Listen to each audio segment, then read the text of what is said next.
नमस्कार, मुद्दे की बात में आप सभी का स्वागत है। मैं हूं आपके साथ यशी शुक्ला। भिलाई शहर में बीते दिनों हुए मलकीत सिंह की नृशंस हत्या से आक्रोशित सिख समाज के लोगों ने मृतक मलकीत सिंह के परिजनों की आर्थिक मदद के लिए 50 लाख रुपए और परिवार के एक सदस्य को सरकारी नौकरी देने की अपनी मांग को रखते हुए 3 दिनों तक थाने के सामने धरने पर बैठ गए थे, जिसका समर्थन भाजपा और चैंबर्स ऑफ कॉमर्स ने भी किया था, जिसके कारण एक दिन भिलाई दुर्ग बंद भी रहा। जिसके बाद हरकत में आए शासन प्रशासन को ने मांगों को मानते हुए 10 लाख रुपए मुआवजा और परिवार के एक सदस्य को सरकारी नौकरी देने की घोषणा की थी। लेकिन हत्या की अगले ही रात भिलाई में 38 वर्षीय चंद्रशेखर की भी हत्या मोहल्ले में रहने वाले दो भाइयों ने बेसबैट से पीट कर दी थी, जिसके बाद पुलिस ने त्वरित कार्रवाई कर दोनों भाइयों को नागपुर से गिरफ्तार कर लिया था। वहीं 2 दिन में हुई ये दोनों अलग अलग हत्याओं में पूरा शहर सहम सा गया है। राजनीतिक रोटियां सेकनी शुरू कर दी गई हैं, जिसका परिणाम मलकीत सिंह के परिजनों को मुआवजा और सरकारी नौकरी मिलने से खत्म हुआ। वहीं चंद्रशेखर के परिजनों पर मुसीबतों का पहाड़ टूट पड़ा है। क्या है पूरा मामला, इस रिपोर्ट में समझते हैं।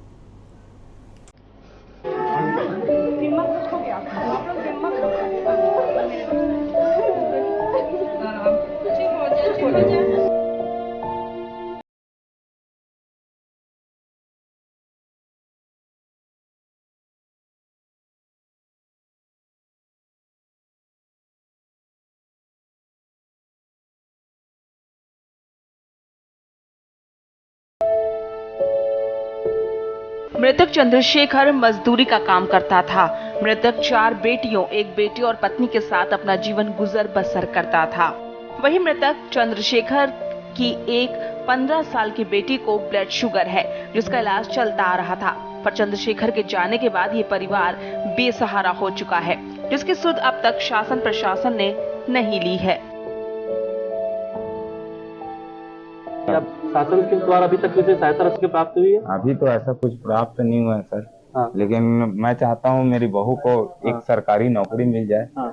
मैं क्योंकि यहाँ का मूल निवासी हूँ और अभी मैं अपनी ही कुर्सी पार में यहाँ उनको जब नौकरी मिल सकता है तो मुझे मूल निवासी को क्यों नहीं मिल सकता। जैसा कि भिलाई के एक बहुचर्चित हत्याकांड था, रंजित हत्याकांड, उसमें परिवार वाले लोग सरकार से मांग करेंगे 50 लाख रुपए और सरकारी नौकरी की सरकार से मांग कर रहे हैं। क्या ये मांग आपकी भी है? जी जी जी। अभी तक किसी प्रकार की कोई सहायता राशि प्राप्त हुई सरकार से या फिर किसी भी जनप्रतिनिधि से या फिर कुछ प्राप्त हुआ आपको? नहीं, जनप्रतिनिधि से कुछ ऐसी सहायता राशि कुछ दिए हैं, मेरे को नहीं पता क्या है। मैं उसके अलावा उसके बारे में नहीं जानता। मैं सरकार से बस इतना ही विनती चाहता हूँ कि मेरी 5 बेटियां हैं, उसके पेट के पालन पोषण के लिए मुझे सरकारी नौकरी चाहिए और मेरे पति को इंसाफ मिलना चाहिए बस। जब इस बात की खबर भिलाई के जनप्रतिनिधियों और समाज सेवियों को हुई तो मृतक चंद्रशेखर के परिजनों से मिलने का तांता शुरू हो गया। एचटीसी ट्रांसपोर्ट और एसबीएस हॉस्पिटल के संचालक इंद्रजीत सिंह छोटू ने जहां परिवार को शिक्षा के लिए 25,000 रुपए नगद सहायता राशि दी और चंद्रशेखर की बेटी के इलाज का जिम्मा उनके अस्पताल के द्वारा किए जाने का परिजनों को आश्वासन दिया, वहीं दूसरी ओर नगरपालिका निगम के नेता प्रतिपक्ष भोजराज सिन्हा ने निजी रूप से 50,000 रुपए की आर्थिक सहायता दी। वहीं आम आदमी पार्टी के द्वारा भी 5,001 रुपए आर्थिक सहायता परिजनों को दी गई। इस दौरान भाजपा जिला अध्यक्ष ब्रजेश बिजपुरिया ने भी परिजनों को हर संभव मदद का आश्वासन देकर ढांढस बंधाया। भैया के साथ अत्याचार हुए तो छत्तीसगढ़िया क्रांति सेना तुरंत अपन टीम के साथ मिल के भैया से मुलाकात करे बर पहुंची, जेमे मामला ला जानते हुए आगे लगातार बढ़ते हुए जो छत्तीसगढ़िया मन के साथ जो अपराध हो थे ओकर विरोध भी दर्ज कराबो और आने वाले समय में अगर पीड़ित परिवार का मांग अगर पूरा नहीं किया जाए, जो मांग है 50 लाख और एक सरकारी नौकरी अगर वो नहीं दिया जाए तो अगर सड़क की लड़ाई भी लड़े पड़ी तो हम सर्व छत्तीसगढ़िया समाज उतर के सड़क की लड़ाई भी लड़बो। घटना घटी खुर्सी पार में, ये घटना उससे भी ज्यादा गंभीर है। आज पीड़िता के 4 बच्चे हैं, 5 बच्चे हैं, 4 लड़कियां हैं, 1 लड़का है और उसके पास स्थिति बहुत खराब है।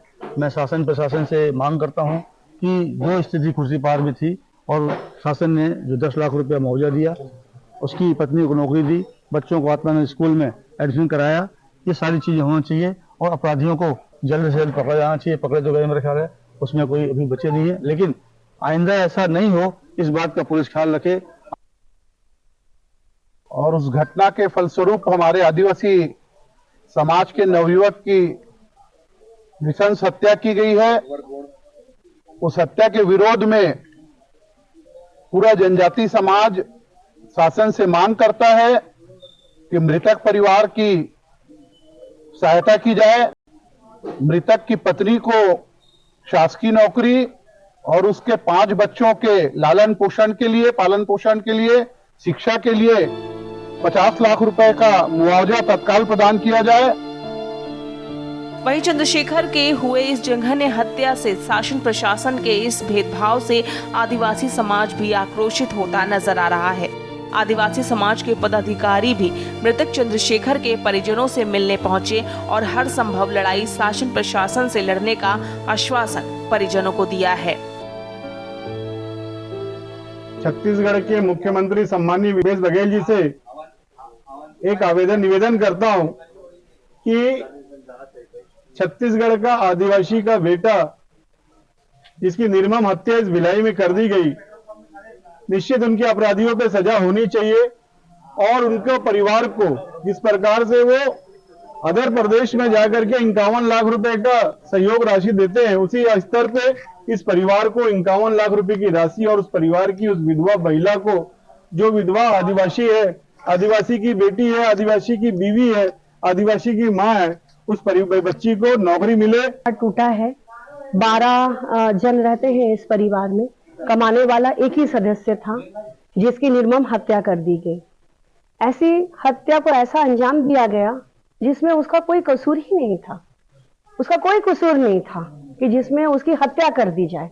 छोटी छोटी बातों को लेके आज जिस तरह का एक भय का माहौल वातावरण बनाने की कोशिश हो रही है, ये छत्तीसगढ़ को अपराधगढ़ की ओर लेके जा रहा है। सुपेला थाना क्षेत्रांतर्गत स्मृति नगर चौकी क्षेत्र का मामला है और 2 दिन पूर्व यहाँ पर एक व्यक्ति की मौत हो गई थी। 2 व्यक्ति आपस में लड़ रहे थे और जो मारने वाले 2 भाई हैं, ये दोनों महाराष्ट्र के रहने वाले थे और यहाँ पर किराए के रूम में लेकर रह रहे थे। तो मृतक है लोकल है और ये दोनों आरोपी फरार हो गए थे, नागपुर में छुपे हुए थे। पुलिस ने 24 घंटे के अंदर न सिर्फ इनका पतासाजी किया बल्कि घेराबंदी करते हुए इनको नागपुर से पकड़ा है, रिमांड पर भेजा गया है। अभी हमारी कोशिश है कि इस प्रकार से घटने से पूर्व हम जितने भी किराएदार हैं उनकी सूची सभी थानों से मंगा रहे हैं और थानेदारों को निर्देश दिया गया है कि अपने अपने क्षेत्र के जितने भी किराएदार हैं उनका आकलन कर लें और तस्दीक कर लें कि सारे औपचारिकताओं को, कानून कायदों को पालन करते हुए वो मकान मालिक किराएदार को दे रहा है, किराएदार मकान मालिक और पुलिस को सूचना दे रहा है कि नहीं दे रहा है। भिलाई के लोगों में मलकीत सिंह के परिजनों का मुआवजा और सरकारी नौकरी देना जायज माना जा रहा है। वहीं दूसरी ओर चंद्रशेखर के परिजनों के साथ हो रहे इस भेदभाव को लेकर आक्रोश भी दिख रहा है। अब देखना ये होगा कि राज्य शासन और जिला प्रशासन अपनी कुंभकर्णीय नींद से जागकर कब इस परिवार की मदद के लिए आगे आता है। छत्तीसगढ़ से संवाददाता सादिक रजा की खास रिपोर्ट।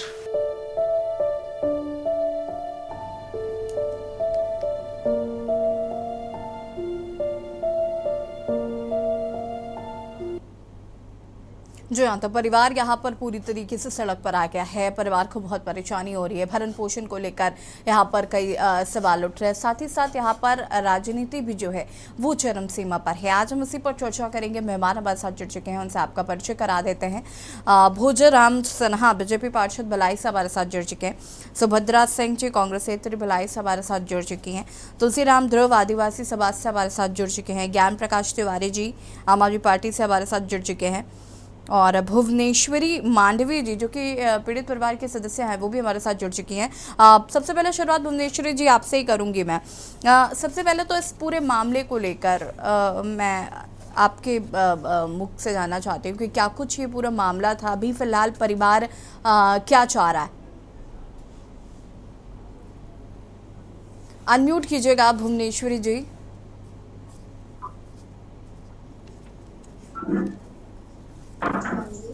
भुवनेश्वरी जी अनम्यूट कीजिएगा। देखिए एक ऑप्शन आ रहा होगा, प्लीज उसे अनम्यूट कीजिए। फोन में एक ऑप्शन होगा, प्लीज वहां से अनम्यूट कीजिए।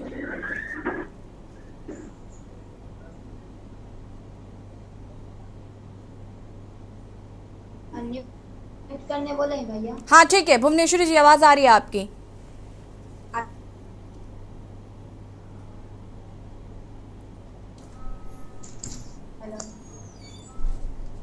वापस आते भुवनेश्वरी जी, आपकी आवाज हम तक नहीं आ पा रही है। सुभद्रा जी, क्या कुछ कहना चाहती है इस पूरे प्रकरण पर? राजनीति इस पर चरम पर है और साथ ही साथ अगर हम बात करें तो सरकार लगातार इसको लेकर संजीदा भी नजर आ रही है, गंभीर नजर आ रही है। क्या कुछ कहना चाहेंगे इस मामले पर? देखिए, जो ये हत्याकांड हुआ है निश्चित तौर पर बहुत ही शर्मनाक घटना है हमारे भिलाई शहर के लिए, और निश्चित तौर पर इस प्रकार का घटना दोबारा नहीं होना चाहिए। और हमारे सरकार मुआवजा का जो राशि है वो भी दे रही है, और नौकरी के लिए जो बोला गया है उसके लिए भी हमारे मुख्यमंत्री जी कर रहे हैं, हमारे यहाँ के विधायक जी सारे लोग प्रयास कर रहे हैं। हम कांग्रेस पार्टी से भी उनकी मदद हो पाए। जो चला गया उसकी भरपाई तो कोई भी नहीं कर सकता। निश्चित तौर पर बड़ा शर्मनाक घटना है हमारे भिलाई के लिए, और बहुत ज्यादा हम लोग को इससे दुखित है हम लोग भी कि वाकई में इस टाइप का घटना नहीं होना चाहिए। ठीक है, भुवनेश्वरी जी सुन पा रही हैं आप मुझे?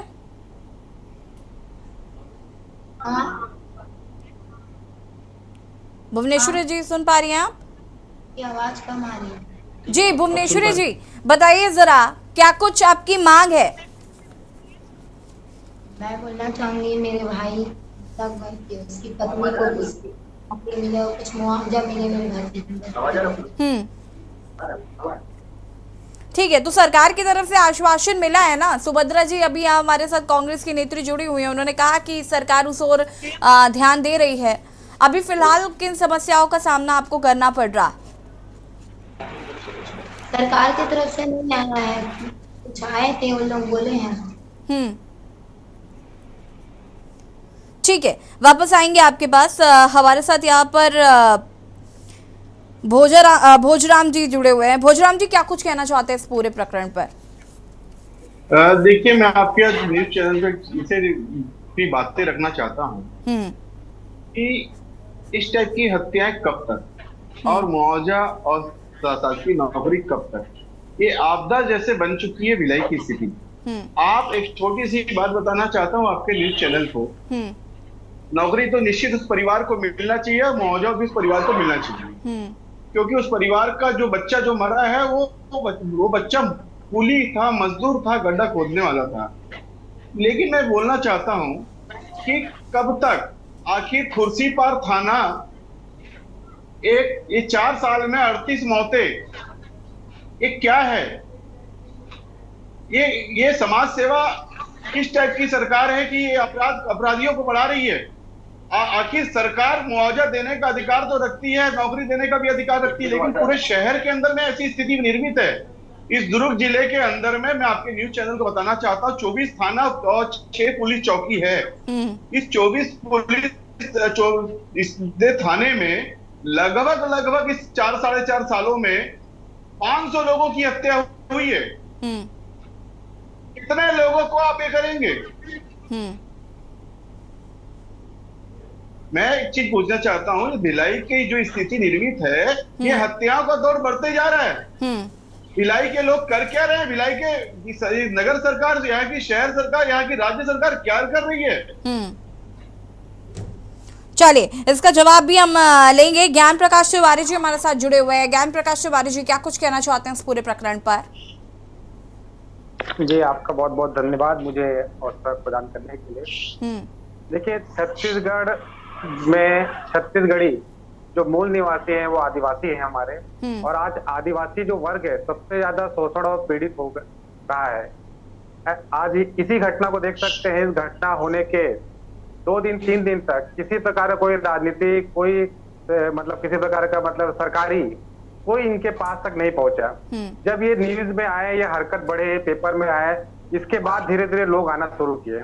और आप एक चीज देखेंगे कि आज के डेट में भिलाई नशे का गढ़ बन गया है, और नशे के गढ़ को हटाने या सुरक्षा प्रदान करने के लिए पुलिस प्रशासन और जो भी प्रशासन है सब विफल है। यहाँ पे छत्तीसगढ़ में मतलब कांग्रेस की सरकार है, और यहाँ पे हमारे नगर निगम में भी कांग्रेस की सरकार है। जब सब जगह सरकार कांग्रेस के होने के बाद भी किसी प्रकार की सुरक्षा, आज भिलाई एक गढ़ बन गया है नशेड़ियों, गंजेड़ियों और आपराधिक के किस्मों का, जिनको संरक्षण भी कहीं ना कहीं राजनीतिक रूप से दिया जा रहा है। तब ये फल फूल रहे हैं। और पुलिस प्रशासन पूरी विफल है।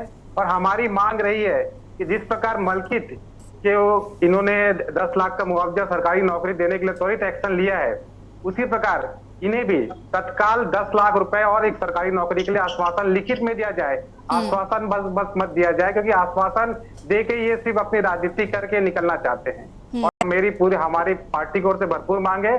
7 दिवस का अल्टीमेटम दिया गया है कि अगर 7 दिनों में ये अपनी कार्रवाई नहीं करते हैं तो हम इसको बड़े स्तर पे एक आंदोलन के रूप में इस पे करेंगे। और ऐसे आदिवासी जो हमारे शोषण हो रहे, शोषित हो रहे हैं, इन्हें न्याय दिलाना बहुत आवश्यकता है। इसमें आप सभी का भी मैं धन्यवाद देना चाहूंगा और मेरा मांग है कि इस चीज को जल्द से जल्द पूरा किया जाए। ठीक है भुवनेश्वरी जी, क्या आपको कहीं से ऐसा लगता है कि आदिवासी समाज को अनदेखा किया जा रहा है, या आप लोगों को की अनदेखी हो रही है, आप लोगों को सीरियसली नहीं लिया जा रहा है, या गंभीरता के साथ नहीं लिया जा रहा है? मैंने ये भी सुना है कि चंद्रशेखर जी की बेटी शायद बीमार है और वो इकलौते थे कमाने वाले परिवार में। भुवनेश्वरी जी, सुन पा रही हैं आप? क्या बोलना है? भुवनेश्वरी जी, मेरा सवाल ये है कि क्या आपको कहीं से ऐसा लगता है कि अनदेखी हो रही है, आप लोगों को गंभीरता से नहीं लिया जा रहा है, और चंद्रशेखर जी की शायद बेटी वो भी बीमार है, और मैं ये भी जानना चाहूँगी कि शायद आपके घर में चंद्रशेखर जी इकलौते कमाने वाले व्यक्ति थे? हाँ, बहुत अच्छे व्यक्ति थे वो। और उसकी बेटी की तबीयत खराब है, शुगर पेशेंट है वो। उसी का इलाज वो भाई बहुत दिनों से कर रहा था। इंसुलिन भी उसे हमेशा लगती थी, खुद लगा लेती है उसकी लड़की। ठीक है तुलसीराम जी, मैं आदिवासी समाज से हैं चूंकि आपको ऐसा लगता है कि आदिवासी समाज की अनदेखी हो रही, जहाँ एक और अगर छत्तीसगढ़ की बात करें तो यहाँ पर आदिवासी समाज को बहुत हद तक साधने की कोशिश की जाती है, बहुत हद तक आदिवासियों को कहा जाता है कि हम उनको समझ रहे हैं, उनकी समस्याओं को समझ रहे हैं, उनका निदान करने की कोशिश कर रहे हैं। लेकिन ये जो बैक टू बैक 2-4 घटनाएं या इससे पहले जो घटनाएं हुई हैं, उससे कहीं ना कहीं ये नज़र आ रहा है कि आदिवासी समाज की अनदेखी की जाती है। क्या कुछ कहना चाहेंगे इस पर? अनम्यूट कीजिएगा तुलसीराम जी। मैं बताना चाहूंगा, सही बात है ये जो आदिवासियों को राज्य सरकार एवं मुख्यमंत्री के द्वारा अनदेखा किया जाता है। अभी इससे पहले आज हमारे चंद्रशेखर जी का जो हत्या हुआ है वो बहुत ही दयनीय है, और उस परिवार को कहीं ना कहीं मदद मिलना चाहिए। और समाज के लोग भी इस पे जुड़े हुए हैं। समाज के लोग भी प्रतिदिन, अभी आज शाम को भी सेक्टर 7 में मीटिंग है, उस पर भी मैं जाऊंगा और ये चर्चा करूंगा। लेकिन मैं बताना चाहूंगा कि कल हमारे समाज के लोग सेक्टर 1 में सेक्टर 1 बीएसपी का जो इंडोर स्टेडियम है वहां पे माननीय मुख्यमंत्री से मिले हैं, लेकिन मुख्यमंत्री जी उस पत्राचार मांग पत्र को देखकर भी अनदेखा कर दिए। तो मैं कहना चाहूंगा कि मुख्यमंत्री कभी आदिवासियों का मदद करना नहीं चाहते, एवं वो चाहते हैं कि यहाँ के आदिवासी शोषित रहें ताकि बस उनके नाम से हम राजनीति करें। वो चाहते नहीं है कि इस परिवार को मदद दें।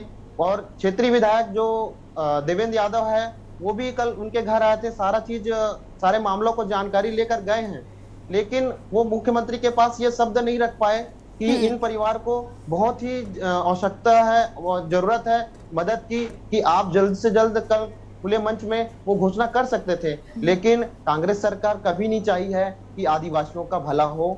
और इसके पहले कार्तिक राम उरांव, तो क्या भारतीय जनता पार्टी आदिवासियों का भला कर रही थी? कहीं न कहीं भारतीय जनता पार्टी के बहुत सारे चीजों में भलाई हुआ है, इसको हम उदाहरण के तौर पर बता भी सकते हैं। और आज हमारे राष्ट्रपति जी हैं, एक बहुत बड़ी चीज है कि आदिवासियों को जो अधिकार एक राष्ट्र, उसके पहले छत्तीसगढ़ के राज्यपाल थी माननीय विकेट मैडम। तो कहीं ना कहीं बीजेपी कहीं ना कहीं आदिवासियों का। शेखर को अब नौकरी, उसकी पत्नी को नौकरी और मुआवजा देने की मांग परिवार को लगातार उठाई जा रही है। चर्चा हम इसी पर कर रहे हैं, मेहमान हमारे साथ बने हुए हैं भोजराम जी। लेकिन कहीं ना कहीं ये भी आरोप लग रहा है कि आप राजनीति कर रहे हैं, आप लोग राजनीतिकरण कर रहे हैं, परिवार को बरगलाने का काम किया जा रहा है। इस पर क्या कहना चाहेंगे? देखिए, किसी की मौत पे, किसी के हत्या पे राजनीति करने का काम ना कि भिलाई की किसी नागरिक का, ना कि किसी दल का बनता है। कल उस परिवार के जब हम मिलने गए, मैं स्वयं 2 दिन तक हॉस्पिटल में एडमिट था, कल जब परिवार से मिलने गया उस परिवार की स्थिति को देखने के बाद दोनों आंखों से मेरे आंसू आने लगे। उस परिवार की माली हालत देखने के बाद, उनके बच्चों की स्थिति देखने के बाद, तो कहीं ना कहीं मैं एक नगर निगम का पार्षद हूँ, नगर निगम का जनप्रतिनिधि हूँ, मेरा भी दायित्व कुछ बनता है। जो बन पड़ा मैंने अपने हाथों से उनका सहयोग किया। मैं राजनीति वाली बात कहाँ से आ जाती है? एक परिवार का मजदूर बेटा चले गया, आप एक छोटी सी बात बताता हूँ, इस शहर की क्या स्थिति है। शहर में नशे का व्यापार हर घर में हो गया है। आज एक परिवार का बच्चा, मुखिया अपने आप को सुरक्षित समझ सकता है, लेकिन जब परिवार का बच्चा जब ट्यूशन जाएगा, कॉलेज जाएगा, स्कूल आएगा, बाहर बैठेगा, कब कौन से नशे के शिकार, यहाँ पे सूखे नशे से लेके सुभद्रा जी क्या कहना चाहती हैं? देखिए यहाँ पर बोजराम जी कह रहे हैं कि नशा जो है वो बहुत तेजी से चरम पर फैला हुआ है और सरकार उस पर लगाम लगाने में विफल साबित हो रही है। सुभद्रा जी। जी देखिए, ऐसा है, मेरा मानना है कि सूखा नशा जो हमारे भिलाई क्षेत्र में बाहर से आ रहा है, सारा नशा बाहर से आ रहा है, बाहर राज्यों से आ रहा है, इसके ऊपर अंकुश लगाने का काम केंद्र सरकार का है। और निश्चित तौर पर इसको करने के बाद, और इस टाइप से बच्चे बिगड़ रहे हैं, सभी के घर की यही कहानी है और पूरे भारतवर्ष की यही कहानी है कि सारे बच्चे जो हमारे युवा हैं, अधिकतर युवा जो सूखा नशा कर रहे हैं, निश्चित तौर पर ये बंद होना चाहिए। और इसको करके आप देख रहे हैं किस प्रकार का कृत्य कर रहे हैं, कहीं पे मर्डर हो रहा है, लगातार 3-4 मर्डर हो गए हमारे यहाँ। तो निश्चित तौर पर इसके लिए जिम्मेदार मैं मानती हूँ राज्य सरकार की कोई जिम्मेदारी नहीं है, होनी चाहिए। और एक सुभद्रा जी आप भारतीय जनता पार्टी के नहीं है और मैं कांग्रेस के हैं, भिलाई की जनप्रतिनिधि हैं। आपका दायित्व तो बनता है भिलाई के लिए सही बात करिए। हर काम के लिए आपको केंद्र कोसने की जरूरत नहीं है। प्रकार से आप लोग राजनीति कर रहे हैं। आपके जो मुख्यमंत्री, चलिए वक्त की कमी है, हम उम्मीद करते हैं कि जो पीड़ित परिवार है उसे न्याय मिलेगा, मुआवजा जो है मिलेगा, सरकारी नौकरी की जो बात कही जा रही है वो भी मिलेगा।